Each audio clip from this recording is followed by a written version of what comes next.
नमस्कार दोस्तों, आपका स्वागत है हॉरर की दुनिया में। यहाँ हम आपके लिए लाते हैं उन कहानियों को जो आपके रोंगटे खड़े कर देंगी और दिल की धड़कनों को तेज कर देंगी। ऐसी रहस्यमयी कहानियां जहां आपको हर पल डर और खौफ का एहसास होगा। आज की हमारी कहानी है काली पहाड़ी का भयानक हबशी जिन्न। मेरी आपसे इतनी गुजारिश है कि आप अगर इस कहानी को पूरा सुनेंगे तो आपको सच में बहुत ज्यादा मजा आने वाला है। साथ ही अगर आप पहली बार हमारे इस चैनल पर आए हैं तो चैनल को अभी सब्सक्राइब कर लीजिए।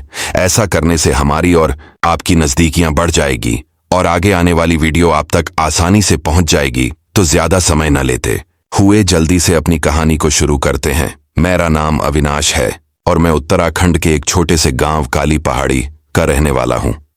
यह गांव इतना छोटा और एकांत में बसा है कि शायद दुनिया के नक्शे पर भी इसका नाम ढूंढना मुश्किल हो।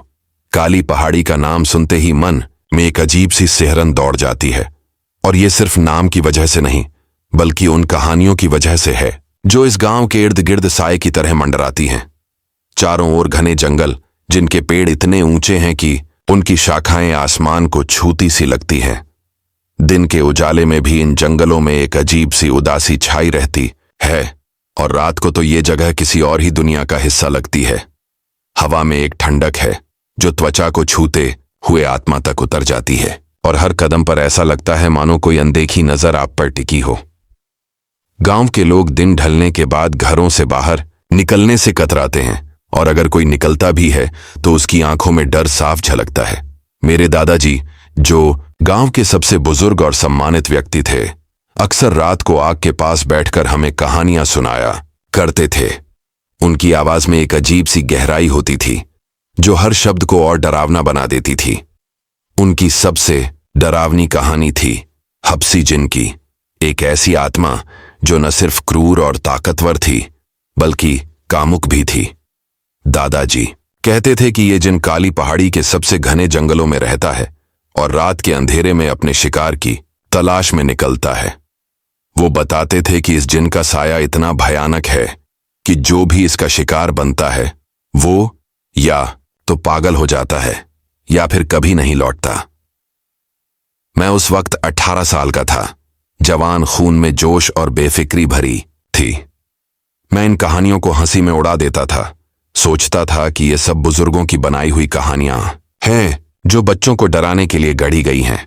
लेकिन उस रात जब मैं खेतों से काम करके लौट रहा था, मुझे पहली बार एहसास हुआ कि शायद इन कहानियों में कुछ सच्चाई है। रात चांदनी थी, लेकिन चांद की रोशनी भी उन घने पेड़ों की शाखाओं को भेद नहीं पा रही थी। हवा में एक अजीब सी सनसनी थी, जैसे कोई मेरे कानों में फुसफुसा रहा हो। मेरे कदम तेज थे क्योंकि मैं जल्दी घर पहुंचना चाहता था। खेतों से गांव का रास्ता काली पहाड़ी के किनारे से होकर जाता था, और उस रास्ते पर चलते हुए मुझे हमेशा एक अजीब सी बेचैनी होती थी। पेड़ों की छायाएं जमीन पर ऐसी पड़ रही थीं मानो वो मेरे साथ साथ चल रही हों। तभी मुझे अपने पीछे कुछ भारी कदमों की आहट सुनाई दी।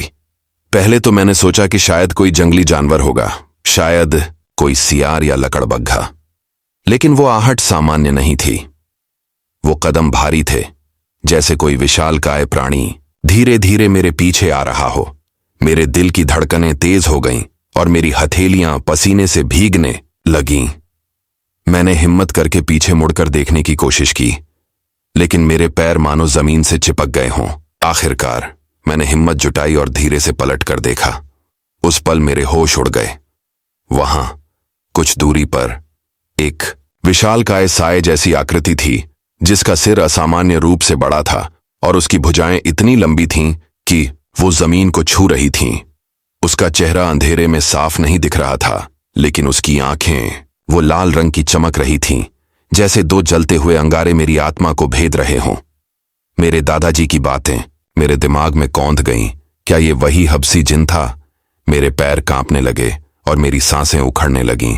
मैं चिल्लाना चाहता था, लेकिन मेरी आवाज मेरे गले में ही अटक गई।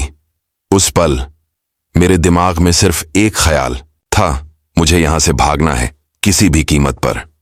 मैंने अपनी सारी ताकत जुटाई और घर की ओर दौड़ पड़ा, बिना पीछे मुड़े।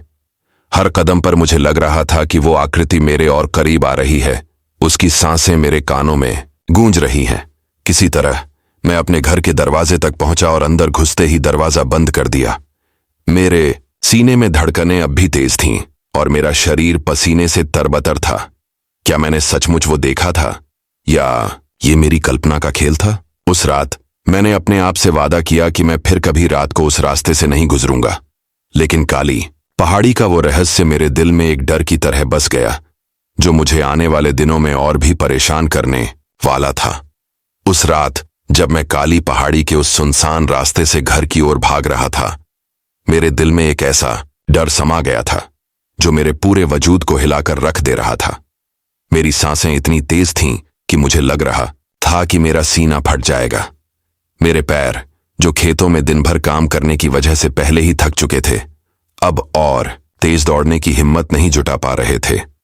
लेकिन वो आहट, वो भारी डरावने कदमों की आवाज मुझे एक पल के लिए भी रुकने नहीं दे रही थी।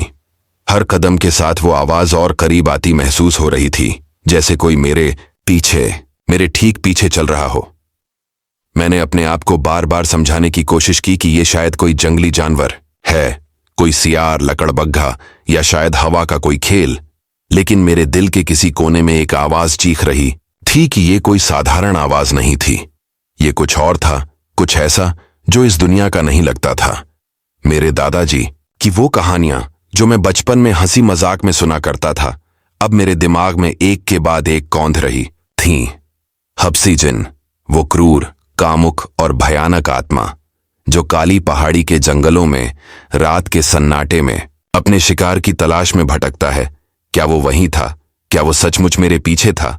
मेरे हाथ पैर ठंडे पड़ने लगे और मेरी हथेलियां पसीने से भीग चुकी थीं।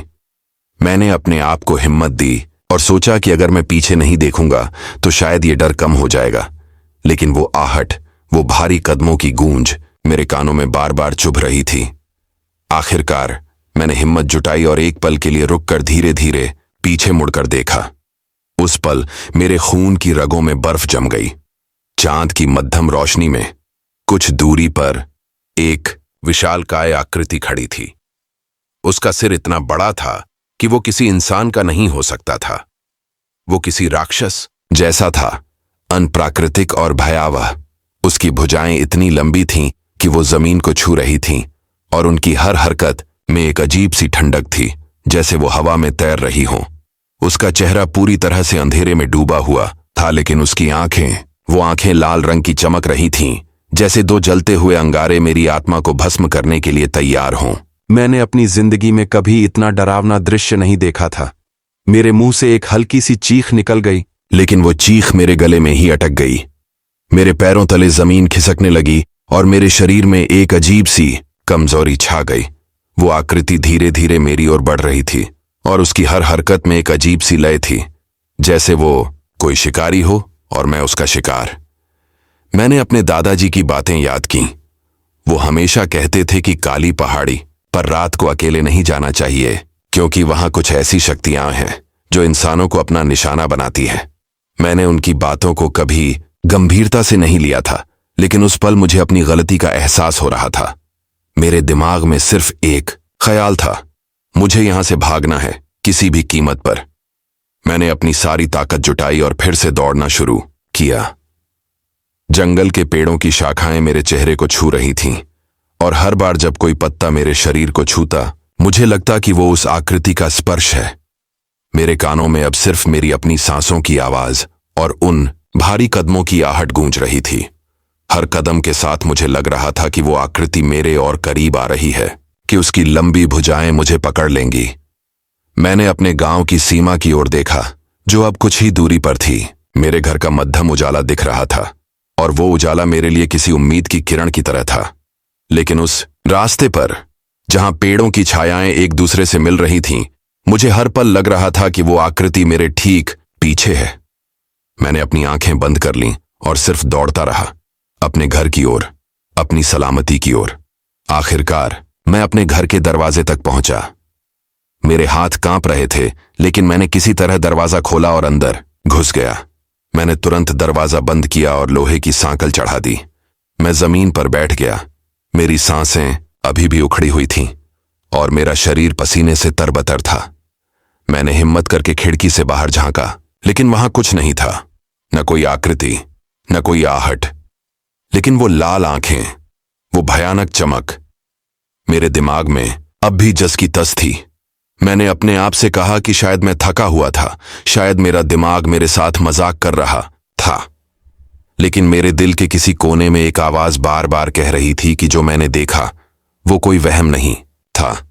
वो काली पहाड़ी का वो हबसी जिन था जिसके बारे में दादाजी ने बताया था।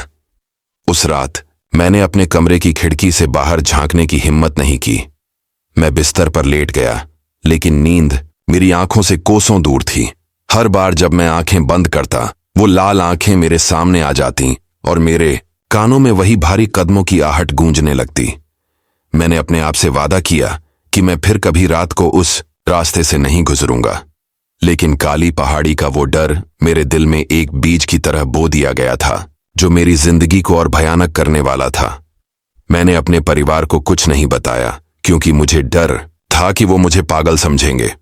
लेकिन उस रात के बाद काली पहाड़ी मेरे लिए सिर्फ एक जगह नहीं थी, वो एक डर बन चुकी थी जो मेरे हर कदम पर मेरे साथ थी। उस भयानक रात जब मैं काली पहाड़ी के उस सुनसान रास्ते से अपनी जान बचाकर घर पहुंचा, मेरा दिल अभी भी उसी डर की गिरफ्त में था। मेरे शरीर में इतनी थकान थी कि मैं हिल भी नहीं पा रहा था, लेकिन मेरा दिमाग उस भयावह आकृति को भूल नहीं पा रहा था। वो विशालकाय साया, वो लाल चमकती आंखें और वो भारी कदमों की आहट जो मेरे कानों में अब भी गूंज रही थी। मैंने घर का दरवाजा बंद किया, लोहे की सांकल चढ़ाई और दीवार से टेक लगाकर जमीन पर बैठ गया। मेरा शरीर पसीने से तरबतर था और मेरी सांसें इतनी तेज थीं कि मुझे लग रहा था कि मेरा दिल मेरे सीने से बाहर निकल आएगा। घर की दीवारों के बीच जहां मुझे हमेशा सुकून मिलता था, उस रात वो सुकून कहीं खो सा गया था। मेरी आंखें बार बार खिड़की की ओर जा रही थीं, लेकिन मैंने हिम्मत नहीं जुटाई कि बाहर झांक कर देखूं। क्या वो आकृति अभी भी वहां थी? क्या वो मेरे पीछे घर तक आई थी? ये सवाल मेरे दिमाग में तूफान की तरह घूम रहे थे। मैंने अपने आप को बार बार समझाया कि शायद ये सब मेरा वहम था, शायद थकान और अंधेरे ने मेरे दिमाग को धोखा दिया था।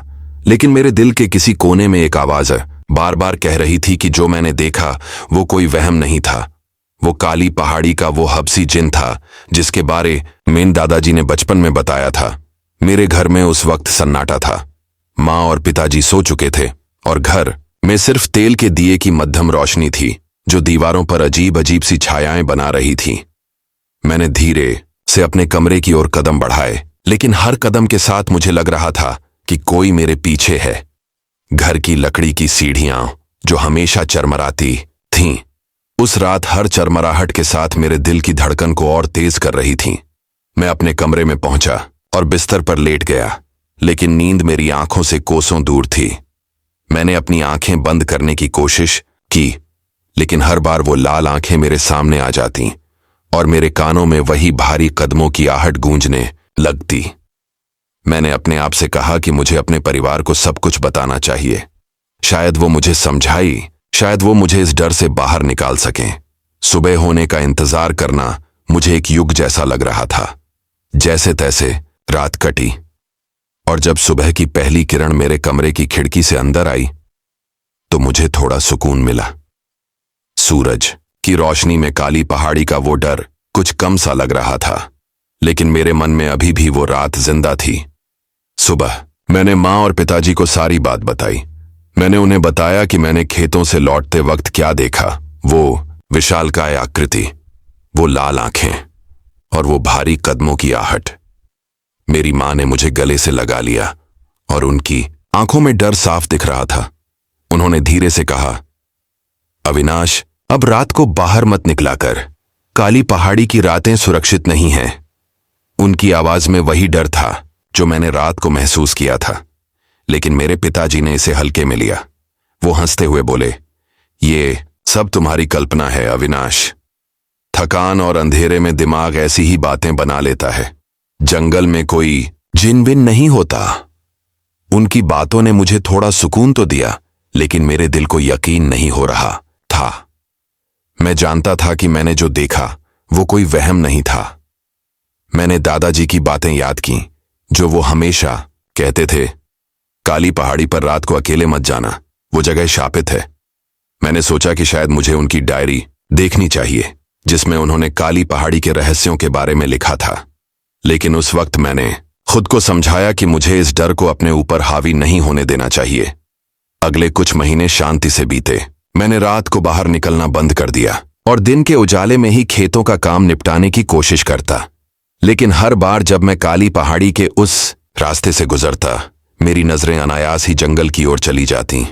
मुझे लगता कि कोई मुझे देख रहा है, कोई ऐसी शक्ति जो मेरे हर कदम पर नजर रख रही है।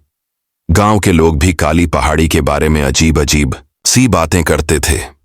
कोई कहता कि उसने रात को जंगल से अजीब सी आवाजें सुनी, तो कोई कहता कि उसने चांदनी रात में एक साये को जंगल में घूमते देखा। इन बातों ने मेरे डर को और बढ़ा दिया। मैंने अपने दोस्तों से भी इस बारे में बात करने की कोशिश की, लेकिन वो सब इसे मजाक में उड़ा देते। अविनाश, तू ज्यादा कहानियां सुन लिया करता है, वो हंसते हुए कहते।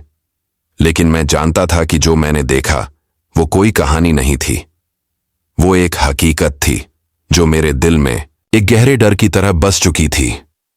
हर रात जब मैं अपने बिस्तर पर लेटता, मुझे लगता कि कोई मेरे कमरे के बाहर खड़ा है। खिड़की से आने वाली हवा में एक अजीब सी सनसनी थी, जैसे कोई मेरे नाम को फुसफुसा रहा हो। मैंने अपने कमरे की खिड़कियां बंद रखना शुरू कर दिया और रात को दिया जलाकर सोने लगा। लेकिन वो डर, वो सनसनी मेरे साथ थी। मैंने अपने आप से वादा किया कि मैं फिर कभी रात को उस रास्ते से नहीं गुजरूंगा। लेकिन काली पहाड़ी का वो रहस्य मेरे दिल में एक जहर की तरह फैल रहा था और मुझे नहीं पता था कि ये डर मेरी जिंदगी को और कितना भयानक करने वाला है। मैंने सोचा कि शायद समय के साथ ये डर कम हो जाएगा, शायद मैं इसे भूल जाऊंगा। लेकिन काली पहाड़ी का वो साया मेरे पीछे था और वो मेरे अगले कदम का इंतजार कर रहा था। उस भयानक रात के बाद जब मैंने काली पहाड़ी के जंगल में उस डरावने साये को देखा था, मेरे जीवन में एक अजीब सा सन्नाटा छा गया था। मैंने रात को बाहर निकलना पूरी तरह बंद कर दिया था और दिन के उजाले में भी काली पहाड़ी के रास्ते से गुजरते वक्त मेरी नजरें हमेशा जंगल की ओर चली जाती थीं। वो लाल चमकती आंखें, वो भारी कदमों की आहट और वो विशालकाय आकृति मेरे दिमाग में एक भयानक सपने की तरह बसी हुई थी। मैंने अपने परिवार को उस रात की बात तो बता दी थी, लेकिन मेरे पिताजी की हंसी और उनकी वो बात कि ये सब तुम्हारी कल्पना है, मेरे मन को और बेचैन कर रही थी।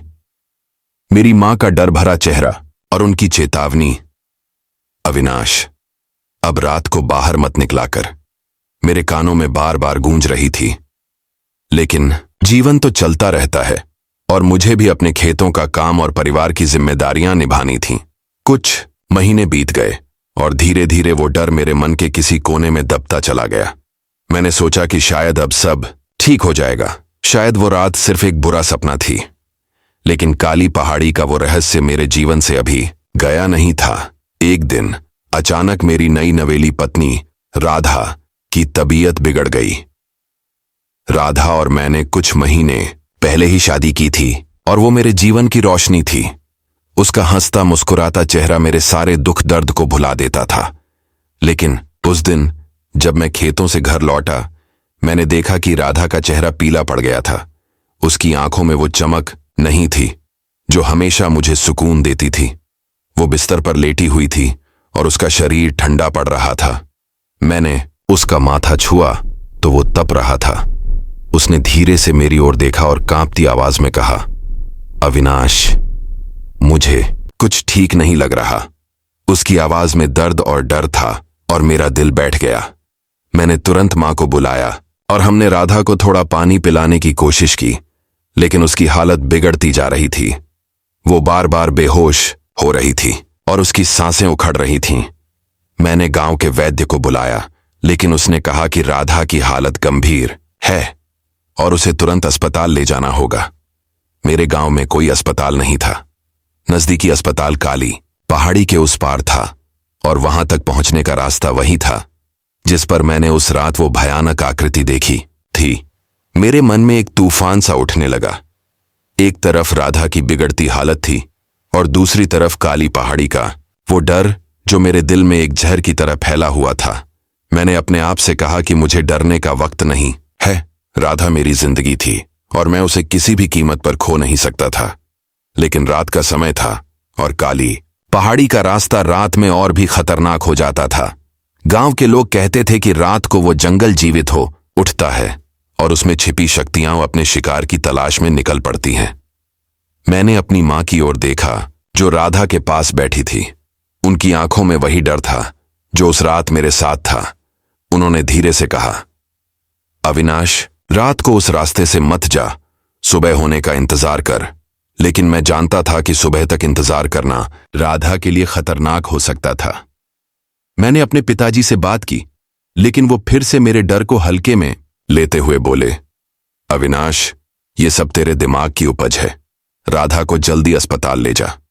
उनकी बातों ने मुझे थोड़ा हिम्मत तो दी, लेकिन मेरे मन में वो साया अभी भी जिंदा था।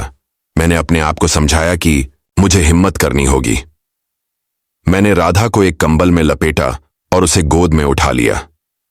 उसका शरीर हल्का सा कांप रहा था और उसकी सांसें कमजोर हो रही थीं। मैंने मां से कहा, मैं राधा को लेकर अस्पताल जा रहा हूं, आप चिंता मत करना। लेकिन मेरी आवाज में वो विश्वास नहीं था जो मैं दिखाने की कोशिश कर रहा था। मैंने घर का दरवाजा खोला और बाहर कदम रखा। रात का सन्नाटा चारों ओर फैला हुआ था। चांद की मध्यम रोशनी जंगल के पेड़ों पर पड़ रही थी और उनकी छायाएं जमीन पर अजीब अजीब से आकार बना रही थीं। काली पहाड़ी का रास्ता मेरे सामने था और मेरे कदम अनायास ही रुक गए। मैंने राधा को कसकर अपनी बाहों में जकड़ा और अपने डर को दबाने की कोशिश की। लेकिन मेरे दिल में एक सवाल बार बार उठ रहा था, क्या वो हबसी जिन फिर से मेरे सामने आएगा? क्या वो इस बार मुझे छोड़ देगा? मैंने अपने दादाजी की बातें याद की जो वो हमेशा कहते थे, काली पहाड़ी की रातें शापित हैं, वहां जो भी जाता है वो कभी अकेला नहीं होता। उनकी बातें मेरे मन में एक चेतावनी की तरह गूंज रही थीं, लेकिन राधा की हालत मुझे आगे बढ़ने के लिए मजबूर कर रही थी। मैंने एक गहरी सांस ली और काली पहाड़ी की ओर कदम बढ़ा दिए। हर कदम के साथ मेरे दिल की धड़कन तेज हो रही थी और मुझे लग रहा था कि जंगल की हर शाखा, हर पत्ता और हर हवा का झोंका मुझसे कुछ कह रहा है। मैंने अपने आप से कहा कि मुझे सिर्फ अस्पताल तक पहुंचना है और कुछ नहीं। लेकिन काली पहाड़ी का वो रहस्य मेरे पीछे था और मुझे नहीं पता था कि इस रास्ते पर क्या इंतजार कर रहा था। मेरे कानों में फिर से वही आहट सुनाई दी, वो भारी कदमों की आवाज जो उस रात मेरे पीछे थी। मैंने राधा को और कसकर पकड़ लिया और अपने कदम तेज कर दिए, लेकिन मेरे दिल में एक डर पनप रहा था। क्या मैं इस बार बच पाऊंगा या काली पहाड़ी का वो साया मेरी जिंदगी को हमेशा के लिए बदल देगा? काली पहाड़ी के उस सुनसान रास्ते पर राधा को गोद में लिए हुए मैं तेजी से अस्पताल की ओर बढ़ रहा था। रात का सन्नाटा ऐसा था कि मेरे अपने कदमों की आवाज भी मुझे डराने के लिए काफी थी। चांद की मध्यम रोशनी जंगल के घने पेड़ों की शाखाओं से छनकर जमीन पर पड़ रही थी और हर छाया एक भयानक आकृति सी लग रही थी। राधा का सिर मेरे कंधे पर था और उसकी कमजोर सांसें मेरे दिल को और बेचैन कर रही थीं। मैंने उसे कसकर पकड़ा हुआ था जैसे वो मेरी आखिरी उम्मीद हो। लेकिन मेरे मन में वो पुराना डर फिर से जाग उठा था, वही डर जो उस रात मेरे साथ था जब मैंने उस भयानक साए को देखा था। मैंने अपने आप को बार बार समझाया कि मुझे सिर्फ अस्पताल तक पहुंचना है और कुछ नहीं। लेकिन काली पहाड़ी की वो शापित हवाएं मेरे कानों में कुछ फुसफुसा रही थीं, जैसे कोई मेरे नाम को पुकार रहा हो। हर पेड़, हर शाखा और हर हवा का झोंका मुझे ऐसा लग रहा था मानो वो मुझे रोकने की कोशिश कर रहा हो। मैंने अपने कदम और तेज कर दिए, लेकिन मेरे दिल की धड़कनें अब मेरे कानों में गूंज रही थीं। तभी मुझे फिर से वही आहट सुनाई दी, वो भारी डरावने कदमों की आवाज जो उस रात मेरे पीछे थी। पहले तो मैंने सोचा कि शायद ये मेरी कल्पना है, शायद मेरे डर ने मुझे फिर से धोखा देना शुरू कर दिया है। लेकिन वो आहट और तेज होती गई और अब ये साफ थी, कोई मेरे पीछे था। मेरे रोंगटे खड़े हो गए और मेरे हाथ पैर ठंडे पड़ने लगे।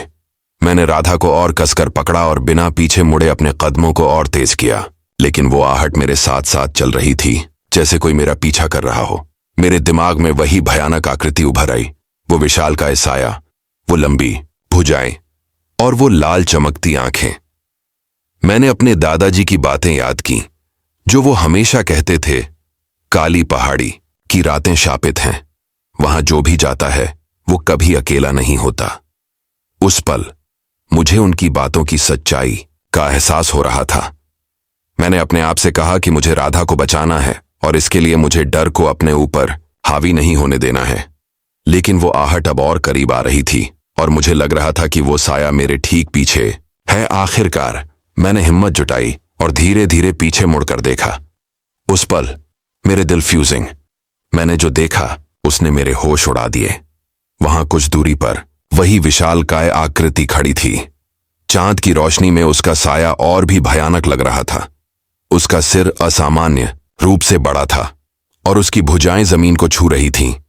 लेकिन सबसे डरावनी थी उसकी आंखें, लाल चमकती हुई, जैसे दो जलते हुए अंगारे मेरी आत्मा को भेद रहे हों। मैंने चीखना चाहा, लेकिन मेरी आवाज गले में अटक गई। वो आकृति धीरे धीरे मेरी ओर बढ़ रही थी और उसकी हर हरकत में एक अजीब सी ठंडक थी, जैसे वो कोई शिकारी हो और मैं उसका शिकार। मेरे पैर कांपने लगे और मेरे हाथ में राधा का वजन अचानक भारी लगने लगा। मैंने उसे अपनी पीठ के पीछे छिपाने की कोशिश की, लेकिन मेरे पैर डगमगा रहे थे। मैंने अपने आप को संभाला और चीखकर उसका ध्यान भटकाने की कोशिश की, दूर हट जा। लेकिन मेरी आवाज हवा में गुम हो गई। अचानक वो आकृति मेरी ओर और तेजी से बढ़ी। उसकी लाल आंखें अब मेरे ठीक सामने थीं और मुझे लगा कि वो राधा को निशाना बना रही है। मैंने राधा को और कसकर पकड़ा और उसे अपनी पीठ के पीछे रखा, लेकिन तभी उस आकृति ने एक झटके में मुझे धक्का दे दिया। मैं जमीन पर गिर पड़ा और राधा मेरे हाथों से छूटकर जमीन पर गिर गई। मैंने चीखने की कोशिश की, लेकिन मेरी आवाज नहीं निकली। मैंने ऊपर देखा तो वो आकृति राधा के ऊपर मंडरा रही थी। उसकी लाल आंखें अब राधा को घूर रही थीं और उसका विशालकाय साया उसके ऊपर छा गया था। मैंने अपनी सारी ताकत जुटाई और चिल्लाया, उसे छोड़ दे। लेकिन वो आकृति हंसने लगी, एक ऐसी हंसी जो इंसानी नहीं थी बल्कि किसी राक्षस की थी। मैंने राधा को उठाने की कोशिश की, लेकिन वो बेहोश हो चुकी थी। मेरे दिल में एक अजीब सा डर समा गया, क्या मैं उसे खो दूंगा? तभी अचानक वो आकृति हवा में गायब हो गई, जैसे वो कभी थी ही नहीं। मैंने चारों ओर देखा, लेकिन वहां कोई नहीं था, सिर्फ सन्नाटा था और जंगल की वो डरावनी हवाएं। मैंने राधा को गोद में उठाया और उसे कसकर पकड़ लिया। मेरे पैर अभी भी कांप रहे थे, लेकिन मैं रुक नहीं सकता था। मुझे अस्पताल पहुंचना था। मैंने अपने आप को संभाला और तेजी से आगे बढ़ा। रास्ते में हर पल मुझे लग रहा था कि वो साया फिर से लौट आएगा। हर शाखा की हल्की सी हलचल, हर हवा का झोंका और हर अजीब सी आवाज मेरे दिल में डर पैदा कर रही थी। मैंने राधा को देखा जो मेरी बाहों में बेहोश थी। उसका चेहरा पीला पड़ चुका था और उसकी सांसें बहुत धीमी थीं। मेरे दिल में एक तूफान सा उठ रहा था। क्या ये सब उसी साए की वजह से था? क्या वो हब्सी जिन मेरी राधा को निशाना बना रहा था? मैंने अपने दादाजी की बातें याद की, जो वो कहते थे कि हब्सी जिन का शिकार कोई नहीं बचता। लेकिन मैंने अपने आप से कहा कि मैं राधा को कुछ नहीं होने दूंगा। मैंने अपनी सारी हिम्मत जुटाई और अस्पताल की ओर दौड़ पड़ा। रास्ते में मुझे बार बार लग रहा था कि कोई मेरे पीछे है, लेकिन मैंने पीछे मुड़कर नहीं देखा। मेरे मन में सिर्फ एक ख्याल था, राधा को बचाना है। किसी तरह मैं अस्पताल पहुंच गया।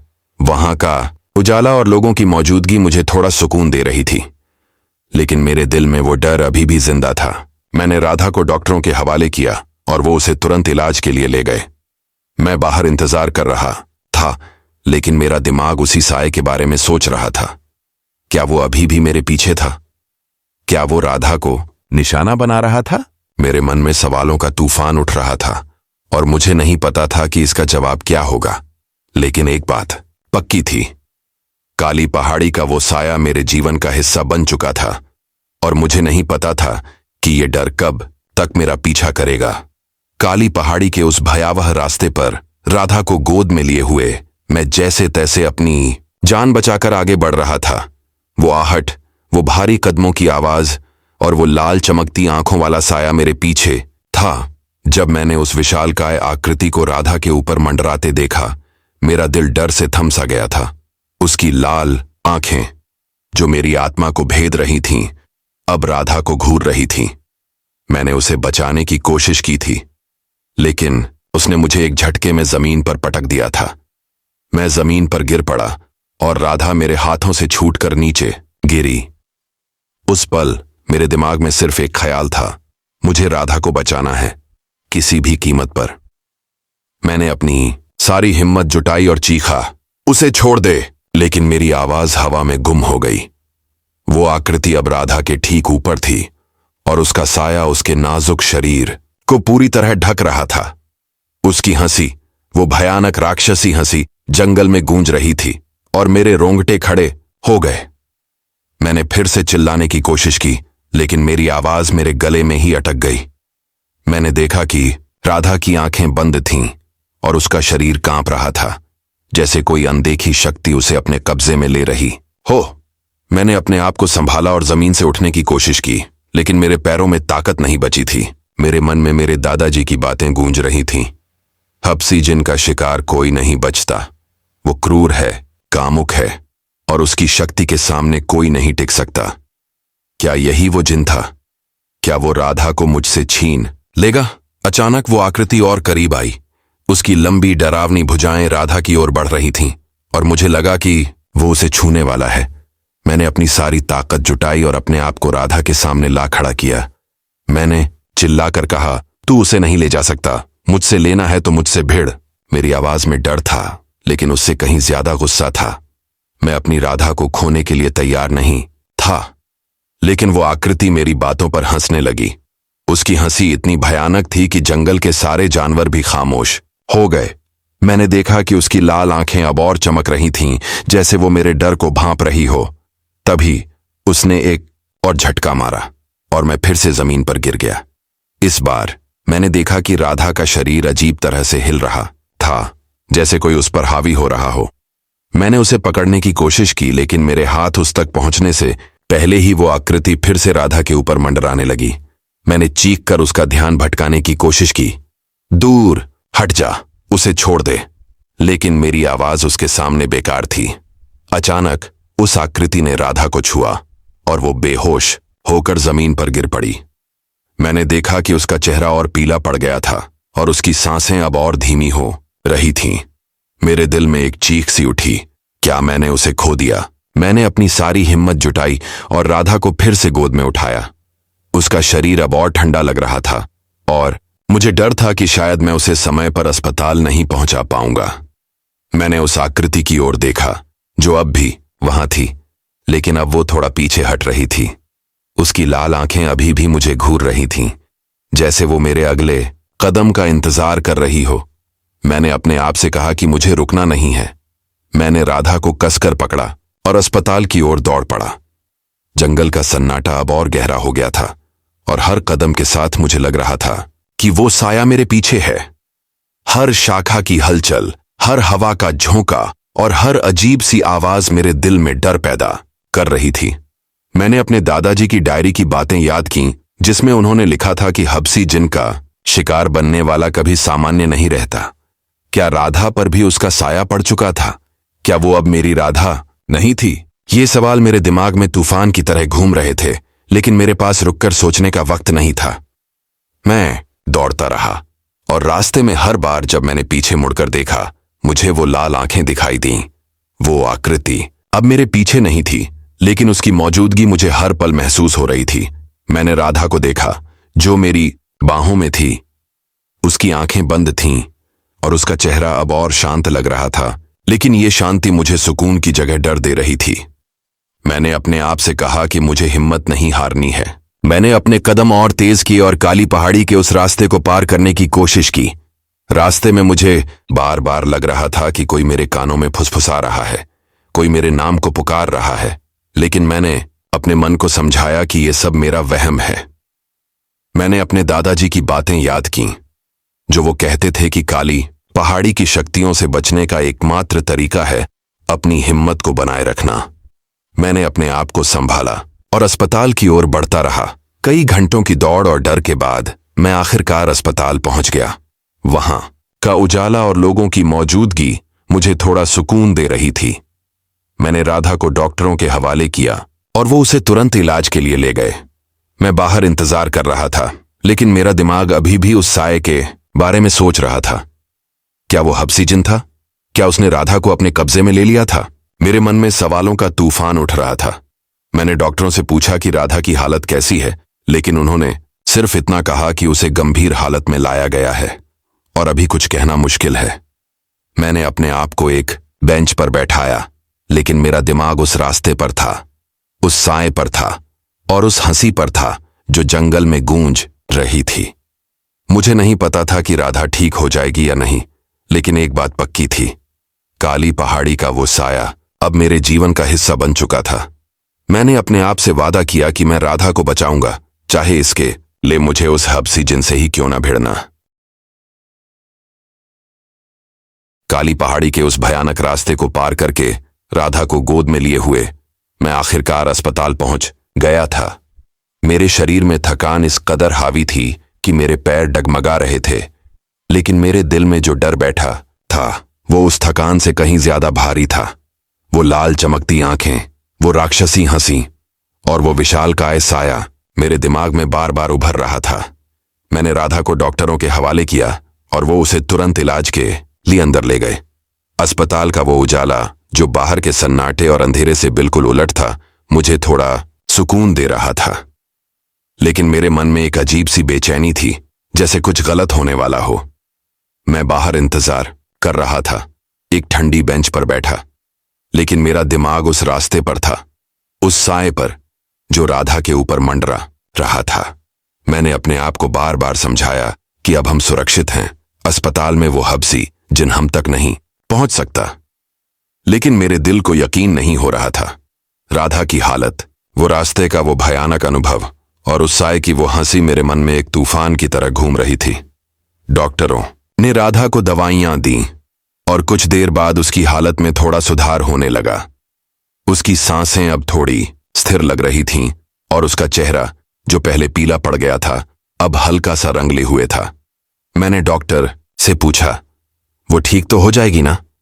डॉक्टर ने गंभीर चेहरा बनाते हुए कहा, हमने उसे स्थिर कर लिया है, लेकिन उसकी हालत अभी भी नाजुक है, हमें कुछ और टेस्ट करने होंगे। उनकी बातों ने मुझे थोड़ा आश्वासन तो दिया, लेकिन मेरे मन में एक सवाल बार बार उठ रहा था, क्या राधा की ये हालत उस साए की वजह से थी? क्या वो हब्सीजन जिसके बारे में दादाजी ने बताया था उस पर हावी हो चुका था? मैंने अपने आप को संभाला और राधा के पास गया। वो बिस्तर पर लेटी थी, उसकी आंखें बंद थीं, लेकिन उसका चेहरा अब भी शांत नहीं लग रहा था। उसकी भौहें बार बार सिकुड़ रही थीं, जैसे वो किसी बुरे सपने में हो। मैंने उसका हाथ पकड़ा, लेकिन उसका स्पर्श ठंडा था और मुझे एक अजीब सी सनसनी हुई, जैसे कोई मेरे पीछे खड़ा हो। मैंने पलटकर देखा, लेकिन वहां कोई नहीं था। फिर भी मुझे लग रहा था कि वो साया अभी भी कहीं आसपास है, मेरे और राधा के इर्द गिर्द मंडरा रहा है। रात गहराने लगी थी और अस्पताल का माहौल और सन्नाटे भरा हो गया था। बाहर की ठंडी हवा खिड़कियों से टकरा रही थी और उसकी आवाज मुझे जंगल की उन फुसफुसाहटों की याद दिला रही थी। मैंने राधा के पास बैठकर उसका हाथ थामे रखा, लेकिन मेरी नजरें बार बार खिड़की की ओर जा रही थीं। मुझे लग रहा था कि वो लाल आंखें मुझे बाहर से घूर रही हैं। मैंने अपने आप को समझाया कि ये सब मेरा वहम है, लेकिन मेरे मन में एक डर पनप रहा था। क्या वो साया हमें यहां तक पीछा करके आया था? राधा ने अचानक अपनी आंखें खोलीं और उसने मेरी ओर देखा, लेकिन उसकी आंखों में वो चमक नहीं थी जो मैं हमेशा देखा करता था। उसकी नजरें खाली थीं, जैसे वो मुझे नहीं बल्कि मेरे पीछे किसी और को देख रही हो।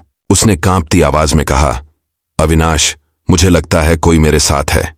उसकी बात सुनकर मेरे रोंगटे खड़े हो गए। मैंने उसका हाथ और कसकर पकड़ा और कहा, राधा, कुछ नहीं है, मैं तुम्हारे साथ हूं। लेकिन मेरी आवाज में वो विश्वास नहीं था जो मैं दिखाने की कोशिश कर रहा था।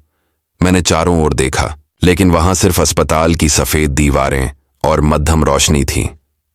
फिर भी मुझे लग रहा था कि कोई अनदेखी शक्ति वहां मौजूद थी जो मेरी राधा को घूर रही थी। मैंने नर्स को बुलाया और पूछा कि क्या राधा को रात भर यहीं रखना होगा। नर्स ने कहा, उसकी हालत अब स्थिर है, लेकिन हम उसे रात भर निगरानी में रखेंगे। आप चाहें तो घर जा सकते हैं। लेकिन मैं राधा को अकेला छोड़ने के लिए तैयार नहीं था। मैंने सोचा कि अगर वो साया यहां तक पीछा करके आया है तो मैं उसे राधा के पास अकेले नहीं छोड़ सकता।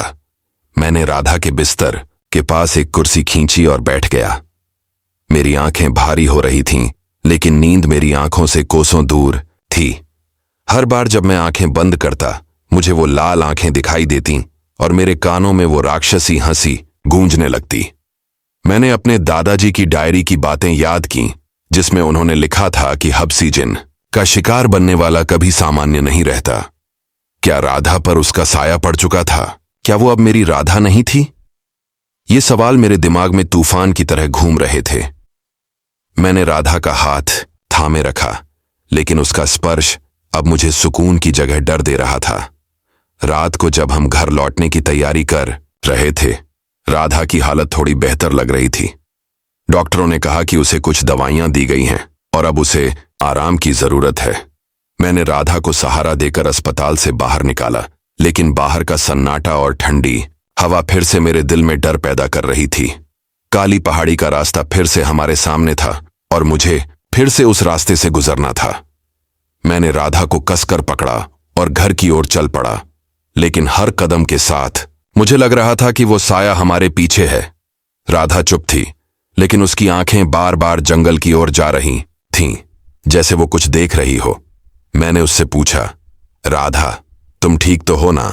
उसने मेरी ओर देखा, लेकिन उसकी नजरें खाली थीं। उसने धीरे से कहा, अविनाश, वो अभी भी मेरे साथ है। उसकी बात सुनकर मेरे शरीर में सिहरन दौड़ गई। मैंने चारों ओर देखा, लेकिन वहां कुछ नहीं था। फिर भी मुझे यकीन हो रहा था कि काली पहाड़ी का वो साया अब भी हमारे पीछे था और शायद वो राधा को पूरी तरह अपने कब्जे में लेना चाहता था। मैंने अपने आप से वादा किया कि मैं राधा को बचाऊंगा, चाहे इसके लिए मुझे उस हबसी जिन से ही क्यों ना भिड़ना पड़े। लेकिन मेरे मन में एक डर था, क्या मैं उस शक्ति के सामने टिक पाऊंगा? काली पहाड़ी का वो रहस्य मेरे और करीब आ रहा था और मुझे नहीं पता था कि इसका अंत क्या होगा। अस्पताल से घर लौटने के बाद राधा की हालत और बिगड़ने लगी थी। वो रात जो पहले ही मेरे लिए भयानक थी, अब और डरावनी हो चुकी थी। मैंने राधा को बिस्तर पर लिटाया, लेकिन उसकी आंखों में वो खालीपन अभी भी था जो मुझे अस्पताल में दिखा था। उसका चेहरा पीला पड़ चुका था और उसकी सांसें अब भी कमजोर थीं। मैंने उसका हाथ पकड़ा, उसका माथा सहलाया और उसे सुकून देने की कोशिश की, लेकिन मेरे दिल में एक अजीब सा डर पनप रहा था।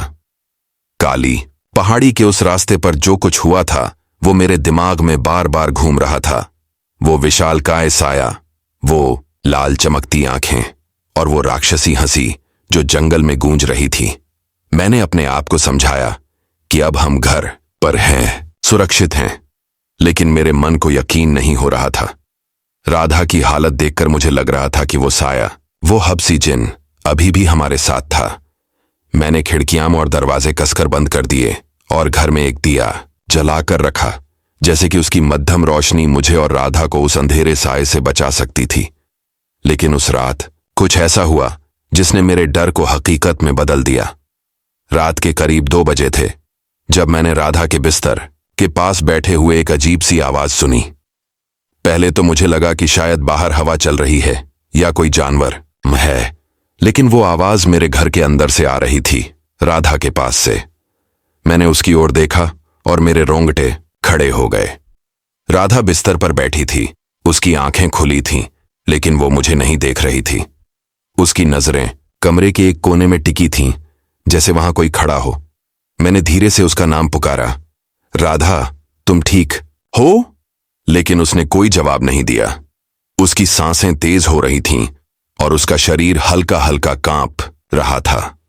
अचानक उसने बोलना शुरू किया, लेकिन उसकी आवाज वो राधा की आवाज नहीं थी। वो एक गहरी, भारी और डरावनी आवाज थी जो किसी पुरुष की तरह लग रही थी। ये शरीर अब मेरा है, उसने कहा, और उसकी आंखें मेरी ओर मुड़ गईं। लेकिन वो आंखें राधा की नहीं थीं, वो लाल चमक रही थीं, वैसे ही जैसे उस साए की आंखें।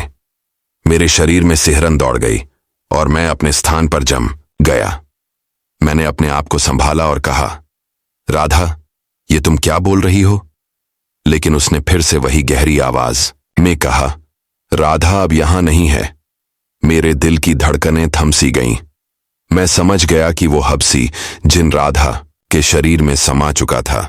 मैंने अपने डर को काबू में करने की कोशिश की, लेकिन मेरे हाथ पैर कांप रहे थे। मैंने राधा का हाथ पकड़ा, लेकिन उसका स्पर्श इतना ठंडा था कि मेरे रोंगटे खड़े हो गए। मैंने चिल्लाकर कहा, तू जो भी है मेरी राधा को छोड़ दे। लेकिन उसने सिर्फ हंसना शुरू कर दिया, वही राक्षसी हंसी जो मैंने जंगल में सुनी थी। वो हंसी पूरे घर में गूंज रही थी और मुझे लग रहा था कि दीवारें भी कांप रही हैं। मैंने अपने दादाजी की बातें याद की जो उन्होंने हबसी जिन के बारे में बताई थीं। उन्होंने कहा था कि ये जिन किसी के शरीर में प्रवेश कर सकता है और उसे अपने कब्जे में ले सकता है। मैंने सोचा कि मुझे कुछ करना होगा, वरना मैं राधा को हमेशा के लिए खो दूंगा। मैंने तुरंत गांव के पुजारी को बुलाने का फैसला किया। मैंने राधा को बिस्तर पर लिटाया और उसे एक मोटी रस्सी से बांध दिया ताकि वो खुद को या मुझे नुकसान न पहुंचाए। उसकी आंखें अभी भी मुझे घूर रही थीं और उसकी वो गहरी आवाज बार बार कह रही थी, तू मुझे नहीं रोक सकता। मैं रात के अंधेरे में पुजारी के घर की ओर दौड़ा।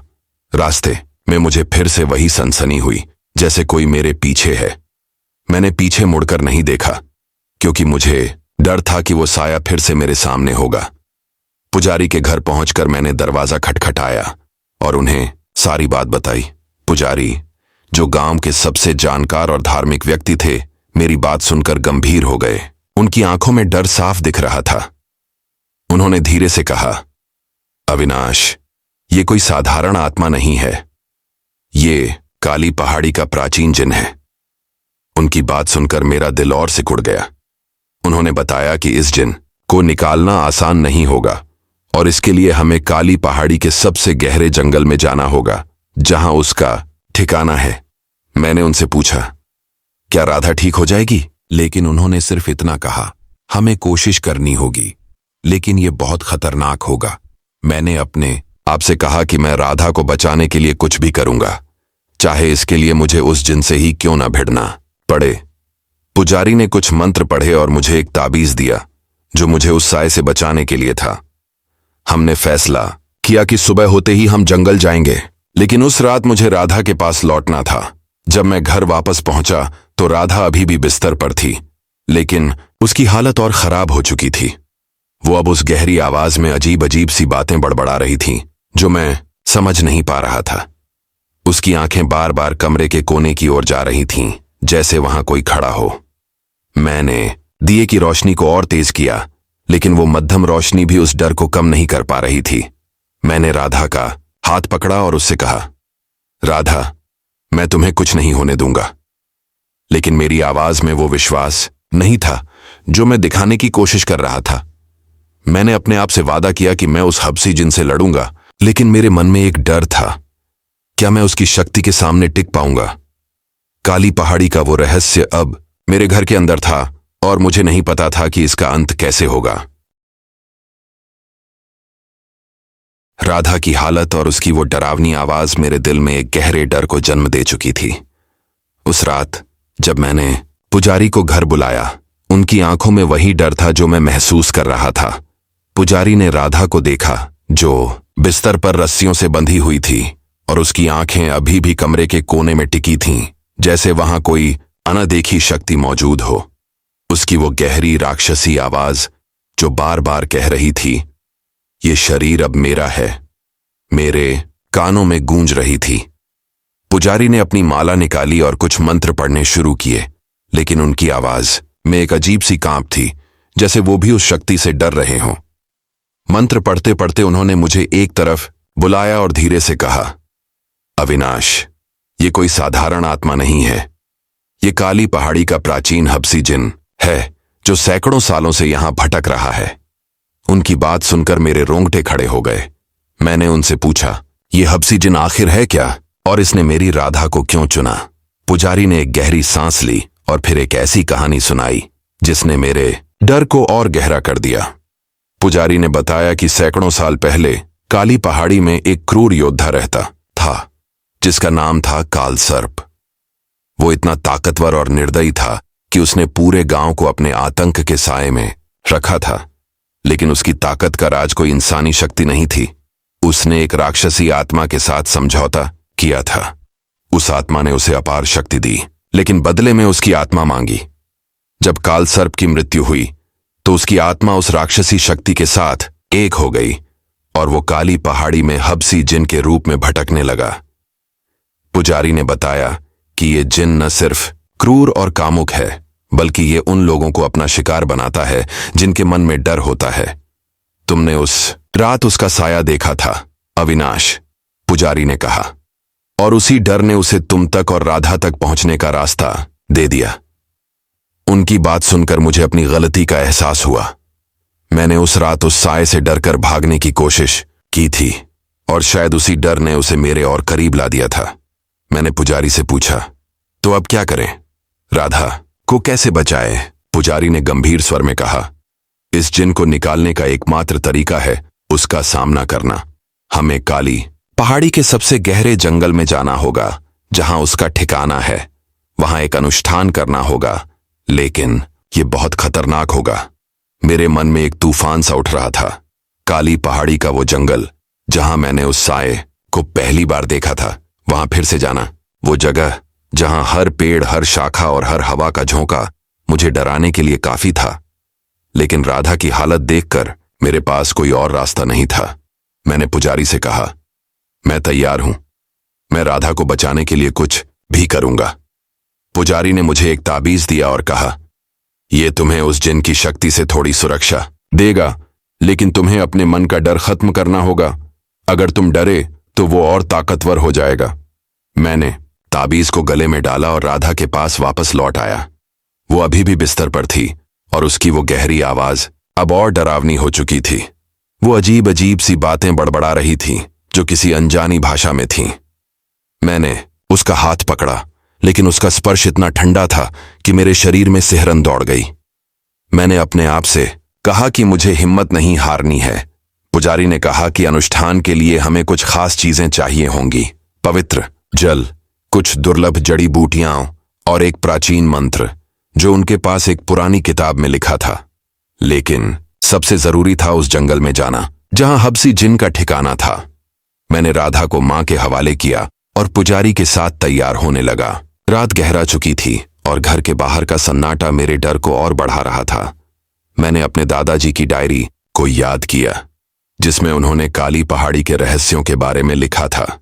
उन्होंने एक बार जिक्र किया था कि हबसी जिन का असली नाम जानना उसकी शक्ति को कम कर सकता है, लेकिन वो नाम क्या था?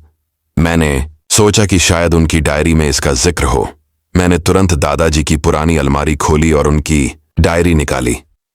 उसमें धूल जमी थी और पन्ने पीले पड़ चुके थे। मैंने जल्दी जल्दी पन्ने पलटे और आखिरकार मुझे एक पन्ने पर लिखा मिला, काल सर्प, वो शक्ति जो काली पहाड़ी को शापित करती है। क्या यही वो नाम था? मैंने पुजारी को ये बात बताई और उनकी आंखें चमक उठीं। उन्होंने कहा, अगर ये उसका असली नाम है तो शायद हमारे पास एक मौका है। मैंने राधा को एक बार फिर देखा जो अब और कमजोर लग रही थी। उसकी आंखें बार बार कमरे के कोने की ओर जा रही थीं और मुझे लग रहा था कि वो साया अभी भी वहां मौजूद है। मैंने पुजारी से कहा, हमें जल्दी करना होगा। पुजारी ने सहमति में सिर हिलाया और कहा, सुबह होने से पहले हमें जंगल में होना होगा। मैंने अपने आप को तैयार किया, लेकिन मेरे मन में एक डर था। क्या मैं उस हबसी जिन का सामना कर पाऊंगा? क्या मैं राधा को बचा पाऊंगा? काली पहाड़ी का वो जंगल मेरे सामने था और उसका सन्नाटा मुझे निगलने को तैयार था। मैंने ताबीज को कसकर पकड़ा और अपने डर को दबाने की कोशिश की, लेकिन मेरे दिल में एक सवाल बार बार उठ रहा था, क्या मैं उस प्राचीन शक्ति के सामने टिक पाऊंगा? काली पहाड़ी का वो रहस्य अब मेरे और करीब आ चुका था और मुझे नहीं पता था कि इसका अंत क्या होगा। राधा की बिगड़ती हालत और पुजारी की उस भयानक कहानी ने मेरे मन में एक अजीब सा तूफान खड़ा कर दिया था। काली पहाड़ी का वो प्राचीन हबसी जिन जिसने सैकड़ों साल पहले कालसर्प नाम के योद्धा की आत्मा को अपने कब्जे में लिया था, अब मेरी राधा को अपना शिकार बना रहा था। पुजारी ने मुझे बताया था कि इस जिन को हराने का एकमात्र तरीका है उसका सामना करना, और इसके लिए हमें काली पहाड़ी के सबसे गहरे जंगल में जाना होगा। वही जंगल जहां मैंने उस रात उस भयानक साये को पहली बार देखा था। मेरा दिल जोर जोर से धड़क रहा था और मेरे मन में डर का एक सैलाब उमड़ रहा था। लेकिन राधा की वो हालत, उसकी वो गहरी राक्षसी आवाज और उसकी आंखों में वो खालीपन मुझे बार बार याद दिला रहा था कि मेरे पास अब और कोई रास्ता नहीं बचा था। मैंने पुजारी के साथ जंगल जाने का फैसला किया और हमने रात के अंधेरे में ही उस खतरनाक रास्ते पर कदम रख दिया। मैंने अपने गले में वो ताबीज कसकर पकड़ा जो पुजारी ने मुझे दिया था और अपने मन को बार बार समझाया कि मुझे डरना नहीं है। लेकिन काली पहाड़ी का वो सन्नाटा, वो ठंडी हवाएं और वो घने जंगल का अंधेरा मेरे डर को और बढ़ा रहा था। जैसे ही हम जंगल में दाखिल हुए, हवा अचानक ठंडी हो गई। पेड़ों की शाखाएं इतनी घनी थीं कि चांद की रोशनी भी जमीन तक नहीं पहुंच पा रही थी। हर कदम के साथ जंगल की आवाजें, जंगली जानवरों की हल्की सी चीखें, पत्तों की सरसराहट और हवा की सनसनी मेरे दिल में डर पैदा कर रही थी। पुजारी ने अपनी माला निकाली और मंत्र पढ़ना शुरू किया, लेकिन उनकी आवाज में भी एक हल्की सी कांप थी। मैंने उनके चेहरे की ओर देखा और उनकी आंखों में वही डर था जो मेरे मन में था। हम दोनों उस जंगल के सबसे गहरे हिस्से की ओर बढ़ रहे थे, जहां पुजारी के मुताबिक हबसी जिन का ठिकाना था। मेरे कदम भारी हो रहे थे और हर बार जब कोई शाखा मेरे शरीर को छूती, मुझे लगता कि वो उस साये की लंबी भुजाएं हैं। मैंने अपने आप को बार बार याद दिलाया कि मैं ये सब राधा के लिए कर रहा हूं, लेकिन मेरे मन में एक सवाल बार बार उठ रहा था, क्या मैं उस प्राचीन शक्ति का सामना कर पाऊंगा? अचानक जंगल में एक भयानक हंसी गूंज उठी। वो वही राक्षसी हंसी थी जो मैंने उस रात सुनी थी जब वो साया राधा के ऊपर मंडरा रहा था। मेरे रोंगटे खड़े हो गए और मैं अपने स्थान पर जम गया। पुजारी ने भी मंत्र पढ़ना बंद कर दिया और चारों ओर देखने लगे। हवा अब और ठंडी हो गई थी और जंगल का सन्नाटा अचानक टूट गया था। मैंने पुजारी की ओर देखा और उन्होंने धीरे से कहा, वो यहां है अविनाश, तैयार रहो। मेरे दिल की धड़कनें इतनी तेज हो गई थीं कि मुझे लग रहा था कि मेरा सीना फट जाएगा। तभी सामने के घने पेड़ों के बीच से वो विशालकाय आकृति प्रकट हुई। उसका सिर असामान्य रूप से बड़ा था और उसकी लंबी भुजाएं जमीन को छू रही थीं। उसकी लाल आंखें हमें घूर रही थीं और उसकी हर हरकत में एक अजीब सी ठंडक थी। मैंने पुजारी की ओर देखा, लेकिन वो भी डर से कांप रहे थे। वो आकृति अब हमारे और करीब आ रही थी और उसकी हंसी पूरे जंगल में गूंज रही थी। अचानक उसने पुजारी की ओर देखा और एक झटके में उसे हवा में उठा लिया। पुजारी चीख पड़े और उनकी माला जमीन पर गिर गई। वो आकृति गहरी आवाज में बोली, तूने मेरा शिकार छीनने की हिम्मत कैसे की? मेरे पैरों तले जमीन खिसक गई। मैंने चिल्लाकर कहा, उसे छोड़ दे, लेकिन मेरी आवाज उसकी हंसी में दब गई। पुजारी ने कांपती आवाज में मंत्र पढ़ना शुरू किया, लेकिन वो आकृति और तेजी से हंसने लगी। मैंने अपने गले में पड़े ताबीज को कसकर पकड़ा और अपने डर को दबाने की कोशिश की। मैंने अपने दादाजी की डायरी की वो बात याद की जिसमें उन्होंने लिखा था कि हबसी जिन का असली नाम उसकी शक्ति को कम कर सकता है। मैंने पूरी हिम्मत जुटाई और चिल्लाया, काल सर्प, मैं तुझे चुनौती देता हूं। मेरी आवाज जंगल में गूंज उठी और एक पल के लिए वो आकृति रुक गई। उसकी लाल आंखें अब मुझे घूर रही थीं और उसकी हंसी अचानक बंद हो गई। मैंने फिर से चिल्लाया, काल सर्प, तू मेरी राधा को नहीं ले जा सकता। उसने एक भयानक चीख मारी और मुझे लगा कि मेरे कान फट जाएंगे। पुजारी जमीन पर गिर गए और वो आकृति धीरे धीरे हवा में गायब होने लगी, लेकिन उसकी वो लाल आंखें अभी भी मुझे घूर रही थीं, जैसे वो कह रही हों कि ये अभी खत्म नहीं हुआ है।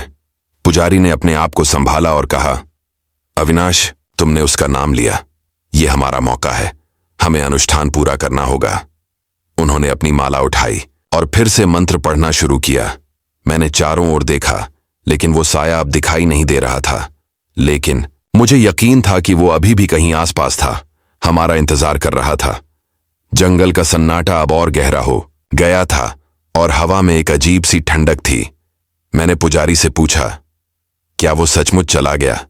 लेकिन उन्होंने सिर्फ इतना कहा, वो कमजोर हुआ है, लेकिन अभी भी यहां है। हमें जल्दी करना होगा। हमने अनुष्ठान के लिए जरूरी चीजें निकाली, पवित्र जल, जड़ी बूटियां और वो प्राचीन मंत्र। लेकिन मेरे मन में एक डर था, क्या हम इस जिन को पूरी तरह हरा पाएंगे? काली पहाड़ी का वो रहस्य अब मेरे सामने था, और मुझे नहीं पता था कि इसका अंत क्या होगा। काली पहाड़ी के उस घने जंगल में, जहां सन्नाटा और अंधेरा मेरे दिल में डर का तूफान खड़ा कर रहा था, मैं और पुजारी उस हबसी जिन का सामना कर रहे थे। उसकी भयानक हंसी और लाल चमकती आंखें अभी भी मेरे दिमाग में गूंज रही थीं।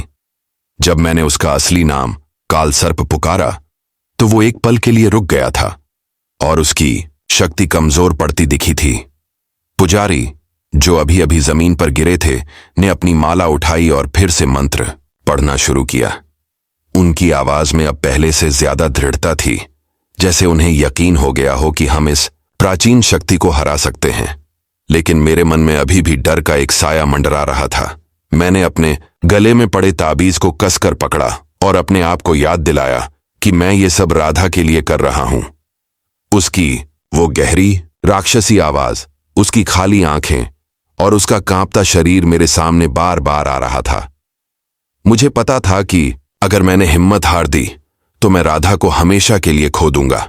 जंगल का सन्नाटा अब और गहरा हो गया था और हवा में एक अजीब सी ठंडक थी, जैसे वो साया अभी भी हमारे इर्द गिर्द मंडरा रहा हो। पुजारी ने मुझे इशारा किया कि अनुष्ठान शुरू करने का समय आ गया है। उन्होंने जमीन पर एक छोटा सा हवन कुंड बनाया और उसमें पवित्र जड़ी बूटियां डालकर आग जलाई। आग की लपटें ऊपर उठ रही थीं और उसकी रोशनी जंगल के अंधेरे को थोड़ा कम कर रही थी। पुजारी ने पवित्र जल का छिड़काव किया और अपनी प्राचीन किताब से मंत्र पढ़ना शुरू किया। उनकी आवाज जंगल में गूंज रही थी और हर मंत्र के साथ हवा में एक अजीब सी हलचल होने लगी। मैंने अपने आप को संभाला और पुजारी के साथ मंत्रों का जाप शुरू किया, लेकिन तभी जंगल में फिर से वो भयानक हंसी गूंज उठी। वो हंसी इतनी डरावनी थी कि मेरे रोंगटे खड़े हो गए। मैंने चारों ओर देखा और वो विशालकाय आकृति फिर से हमारे सामने प्रकट हुई। उसकी लाल आंखें अब और चमक रही थीं और उसकी लंबी भुजाएं हवा में लहरा रही थीं। वो गहरी राक्षसी आवाज में बोला, तुम मुझे नहीं रोक सकते अविनाश, राधा अब मेरी है। उसकी बात सुनकर मेरा खून ठंडा पड़ गया, लेकिन मैंने अपने डर को दबाया और चिल्लाया, कालसर्प तू हार जाएगा। पुजारी ने मंत्रों की गति बढ़ा दी और हवन की आग अब और तेज हो गई थी। मैंने देखा कि वो आकृति हमारी और बढ़ रही थी, लेकिन उसकी हरकतें अब थोड़ी धीमी लग रही थीं। शायद उसका नाम पुकारने से उसकी शक्ति कमजोर पड़ रही थी। मैंने फिर से पूरी ताकत से चिल्लाया, कालसर्प, मैं तुझे चुनौती देता हूं, मेरी राधा को छोड़ दे। मेरी आवाज जंगल में गूंज उठी और उस आकृति ने एक भयानक चीख मारी। उसकी चीख इतनी तेज थी कि मुझे लगा मेरे कान फट जाएंगे। पुजारी ने मुझसे कहा, अविनाश, रुकना मत, उसका नाम बार बार पुकारो। मैंने अपनी सारी हिम्मत जुटाई और बार बार उसका नाम पुकारा, कालसर्प, कालसर्प, तू हार जाएगा। हर बार जब मैं उसका नाम लेता, वो आकृति और कमजोर होती दिख रही थी। उसकी लाल आंखों की चमक धीमी पड़ रही थी और उसकी भुजाएं अब हवा में नहीं लहरा रही थीं। पुजारी ने हवन में और जड़ी बूटियां डालीं और आग की लपटें अब आसमान को छू रही थीं। उन्होंने एक प्राचीन मंत्र का जाप शुरू किया, जो इतना शक्तिशाली था कि जंगल की हवाएं भी रुक सी गई थीं। मैंने देखा कि वो आकृति अब चीख रही थी और उसका शरीर धीरे धीरे हवा में घुल रहा था। उसने एक आखिरी बार मेरी ओर देखा और गहरी आवाज में कहा, यह अभी खत्म नहीं हुआ अविनाश, मैं वापस आऊंगा। लेकिन उसकी आवाज अब कमजोर थी, जैसे उसकी शक्ति खत्म हो रही हो। मैंने फिर से चिल्लाया, कालसर्प तू कभी नहीं जीतेगा, और पुजारी ने अपनी किताब से आखिरी मंत्र पढ़ा। अचानक एक तेज रोशनी हवन कुंड से निकली और वो आकृति एक जोरदार चीख के साथ पूरी तरह हवा में गायब हो गई। जंगल में एक अजीब सी शांति छा गई और हवा अब ठंडी नहीं थी। पुजारी ने एक गहरी सांस ली और कहा, हमने उसे कमजोर कर दिया है अविनाश, लेकिन ये जिन पूरी तरह खत्म नहीं हुआ है। हमें अनुष्ठान को पूरा करना होगा। मैंने चारों ओर देखा, लेकिन अब वो साया कहीं नहीं था। हवन की आग अब भी जल रही थी और उसकी रोशनी जंगल को एक अजीब सा सुकून दे रही थी। लेकिन मेरे मन में अभी भी एक डर था। क्या वो साया सचमुच चला गया था या वो फिर से लौटेगा? मैंने पुजारी से पूछा, क्या राधा अब ठीक हो जाएगी? उन्होंने कहा, अगर अनुष्ठान पूरा हो गया तो वो ठीक हो जाएगी, लेकिन हमें सावधान रहना होगा। हमने हवन को पूरा किया और पुजारी ने पवित्र जल को जंगल में छिड़का। जंगल का सन्नाटा अब टूट चुका था और मुझे लग रहा था कि वो भयानक शक्ति अब कमजोर पड़ चुकी थी। लेकिन मेरे मन में एक सवाल अभी भी था, क्या काल सर्प सचमुच हार गया था या वो फिर से मेरे जीवन में लौटेगा? मैंने अपने आप से वादा किया कि मैं राधा को बचाने के लिए कुछ भी करूंगा। काली पहाड़ी का वो रहस्य अभी भी मेरे साथ था और मुझे नहीं पता था कि इसका अंत क्या होगा। काली पहाड़ी के उस घने जंगल में जहां हमने हबसी जिन काल सर्प का सामना किया था, अनुष्ठान के बाद एक अजीब सी शांति छा गई थी। हवन की आग अब धीमी पड़ चुकी थी और उसकी मध्यम रोशनी जंगल के अंधेरे को थोड़ा कम कर रही थी। पुजारी ने अपनी प्राचीन किताब बंद की और एक गहरी सांस लेते हुए कहा, अविनाश, हमने उसे कमजोर कर दिया है।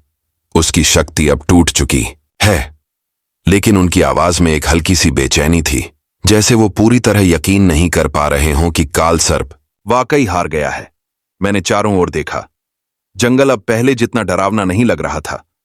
हवा में वो ठंडक नहीं थी और वो भयानक सन्नाटा अब टूट चुका था। लेकिन मेरे मन में अभी भी एक डर था। काल सर्प की वो आखिरी बात, ये अभी खत्म नहीं हुआ अविनाश, मैं वापस आऊंगा, मेरे कानों में गूंज रही थी। मैंने अपने गले में पड़े ताबीज को कसकर पकड़ा और अपने आप से कहा कि मुझे अब राधा के पास लौटना होगा। पुजारी ने मुझे देखा और कहा, चलो अविनाश, अब घर चलते हैं। राधा को तुम्हारी जरूरत है। मैंने सहमति में सिर हिलाया, लेकिन मेरे कदम भारी थे।